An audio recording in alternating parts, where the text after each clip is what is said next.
Good morning eighth class Hindi का 7th chapter क्या निराश हुआ जाए आज मैं आपको पढ़ा रही हूँ। क्या निराश हुआ जाए, इस टॉपिक से आप समझ गए होंगे कि जीवन में जब भी कोई काम पड़ता है तो क्या निराश होने से काम चल सकता है।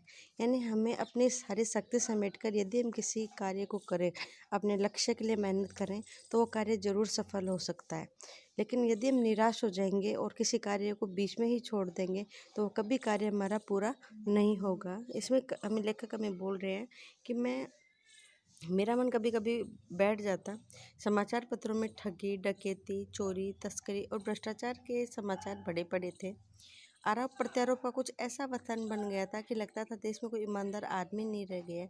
आरोप प्रत्यारोप का मतलब है कि एक दूसरे पर ब्लेम लगाना, ठीक है, कि कोई तो कहते ये सही है और कोई कहते ये गलत है। इस दृष्टि से हर व्यक्ति को क्या था, संदेह की दृष्टि से देखा जा रहा था। ऐसा लग ही नहीं रहा था कि हमारे देश में कोई ईमानदार नेता बचा है। जो जितने ऊंचे पद पर था उतने ही उसमें अधिक दोष दिखाई देते थे। एक बहुत बड़े भले आदमी ने मुझसे एक बार कहा कि इस समय सुखी वही है जो कुछ नहीं करता। जो कुछ भी करेगा उसमें लोग दोष खोजने लगेंगे, उसके सारे गुण भुला दिए जाएंगे और दोषों को बढ़ा चढ़ा कर दिखाया जाने लगेगा। दोष किस में नहीं होते, यही कारण है कि हर आदमी दोषी अधिक दिखता है, गुणी कम बिल्कुल ही नहीं। अगर स्थिति ऐसी है तो निश्चय ही चिंता का विषय है। क्या यही भारतवर्ष है जिसका सपना तिलक और गांधी जी ने देखा था? रविंद्रनाथ ठाकुर और मदन मोहन मालवीय का महान सांस्कृतिक सभ्य भारतवर्ष किसी अतीत के गहरे गहर में डूब गया है। आर्य और द्रविड़, हिंदू और मुसलमान, यूरोपीय और भारतीय आदर्शों की मिलन भूमि मानव महासमुद्र क्या सूख जाएगा? मेरा यही कहना है, ऐसा नहीं हो सकता। हमारे महान मनुष्यों के सपनों का भारत ऐसा नहीं होगा। ये सही है, कुछ दिनों पहले ऐसा माहौल बना कि ईमानदारी से मेहनत करके जीविका चलाने वाले निरीह और भोले भाले श्रमजीवी पिस रहे हैं और झूठ तथा फरेब का रोजगार करने वाले फल फूल रहे हैं। ये बात बिल्कुल सही है कि जो आज का समय चल रहा है उसके अनुसार जो ईमानदार है वह ज़्यादा भ्रष्टाचार की आग में जल रहा है, उसके कार्य को देखा नहीं जाता है। जबकि जो फरेब और धोखे से अपने काम को चला रहे हैं वह उन्नति कर रहे हैं। जबकि ये बात सही है क्योंकि जो टाइम है वो ऐसा ही आ गया है। लेकिन यदि हम कल्पना करें हमारा भारत ऐसा ही होगा, ये कोई ज़रूरी नहीं है। ईमानदारी को मूर्खता का पर्याय समझा जाता है। सच्चाई केवल भीरू और बेबस लोगों के हिस्से पड़ी है। ऐसी स्थिति में जीवन के महान मूल्यों के बारे में लोगों की आस्था हिलने लगी है।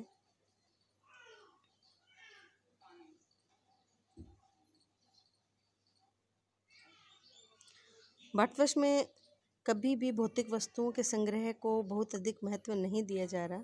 उसकी दृष्टि से मनुष्य के भीतर जो महान आंतरिक गुण स्थिर भाव से बैठा हुआ है वही चरम है। लोभ, मोह, काम, क्रोध आदि विचार मनुष्य में स्वाभाविक रूप से विद्यमान रहते हैं, पर उन्हें प्रधान शक्ति मान लिया और अपने मन तथा बुद्धि को उन्हीं के इशारे पर छोड़ देना बहुत बुरा आचरण है। भारतवर्ष में कभी भी उन्हें उचित नहीं माना गया है।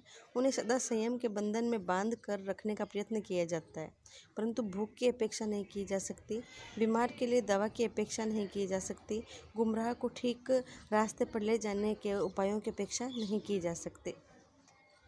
हुआ यह है कि इस देश के कोटि कोटि दरिद्र जनों की हीन अवस्था को दूर करने के लिए ऐसे अनेक कानून बनाए गए जो कृषि, उद्योग, वाणिज्य, शिक्षा, स्वास्थ्य को अधिक उन्नत और सुचारू रूप से करने के लिए प्रेरित है। परंतु जिन लोगों को इन कार्यों में लगाना है उस सब के लक्ष्य को प्रेरित परंतु जिन लोगों ने इन कार्यों में लगाना है उन सब का समय पवित्र नहीं होता है। वे प्राय लक्ष्य को भूल जाते हैं और अपनी ही सुख सुविधा की ओर ध्यान देने लगते हैं। भारतवर्ष में कानून को सदा धर्म के ऊपर देखा गया है। आज एकाएक कानून और धर्म में अंतर कर दिया गया। धर्म को धोखा नहीं कहा जा सकता, कानून को दिया जा सकता है। यही कारण है कि जो लोग धर्म भीरू वे कानून की त्रुटियों का लाभ उठाने में संकोच नहीं करते। जो लोग धर्म भीरू है अर्थात जो लोग धर्म से डरते हैं, ठीक है, वे कभी कानून की त्रुटियों का लाभ उठाने में संकोच नहीं करते। त्रुटि यानी कमियों का, यानी जो लोग गलत हैं वे धर्म का भी गलत फ़ायदा उठाते हैं। तो कानून उनके लिए क्या चीज़ है? वे अपने किए हुए किसी भी गलत कार्य को उस कानून के जरिए उसको सही साबित करके अपना लक्ष्य साबित कर सकते हैं।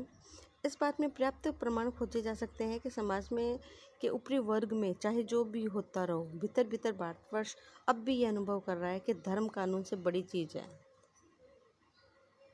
अब भी सेवा, ईमानदारी, सच्चाई और आध्यात्मिकता के मूल्य बने हुए हैं। वे तब अवश्य गए लेकिन कभी नष्ट नहीं हुए हैं। आज भी मनुष्य से प्रेम करता है, आज भी मनुष्य से प्रेम करता है, महिलाओं का सम्मान करता है, झूठ और चोरों को गलत समझता है, दूसरों की पीड़ा पहुंचाने वाले को पाप समझता है, झूठ और चोरी को गलत समझता है, दूसरों को पीड़ा पहुंचाने वाले को पाप समझता है। हर आदमी अपने व्यक्तित्व जीवन में इस बात का अनुभव करता है। समाचार पत्रों में जो भ्रष्टाचार के प्रति इतना आक्रोश है, ये साबित करता है कि हम अपने सही रास्ते पे चल रहे हैं। और ये बात है भी सही कि जीवन में जिन मूल्यों का हमारे बुजुर्गों ने, हमारे महात्माओं ने आदर्श के रूप में स्थापित किया था, हमें उन्हीं आदर्शों को साथ में लेते हुए जीवन में तरक्की के मार्ग को प्रशस्त करना चाहिए। क्योंकि यदि हम गलत रास्ता अपनाएंगे तो उसका कभी ना कभी गलत परिणाम हमें भोगना पड़ेगा, और वो इस तरह से भोगना पड़ेगा कि उसका कोई भी चारा नहीं रहेगा।